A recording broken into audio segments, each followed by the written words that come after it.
আসসালামু আলাইকুম, কেমন আছেন সবাই? আশা করছি সবাই ভালো আছেন। খুবই গুরুত্বপূর্ণ আলোচনা রয়েছে একটা।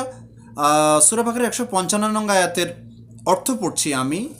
তেলাওয়াতটা করব না, সময় কম। বিসমিল্লাহির রহমানির রহিম। আর আমি অবশ্যই তোমাদেরকে পরীক্ষা করব কিছু ভয়, ক্ষুধা এবং জানমাল ও ফল ফলাদির স্বল্পতার মাধ্যমে। আর তুমি ধৈর্যশীলদেরকে সুসংবাদ দাও। আর তুমি বলতে নবী সাল্লাল্লাহু আলাইহি ওয়াসাল্লামকে বোঝানো হয়েছে যে তিনি যেন আমাদের যারা ধৈর্যশীল তাদেরকে সুসংবাদ দেন যে তোমাদের ঈমান আনার পরে এই সকল ক্ষয়ক্ষতি হওয়ার পরে তোমরা যদি ধৈর্য ধারণ করতে পারো তবে অবশ্যই তোমাদেরকে দুনিয়া এবং আখিরাতে উত্তম ফয়সালা করা হবে। আখিরাতে জান্নাত পাবে ইনশাল্লাহ, আর দুনিয়াতে শান্তি এবং স্বস্তি তো রয়েছে।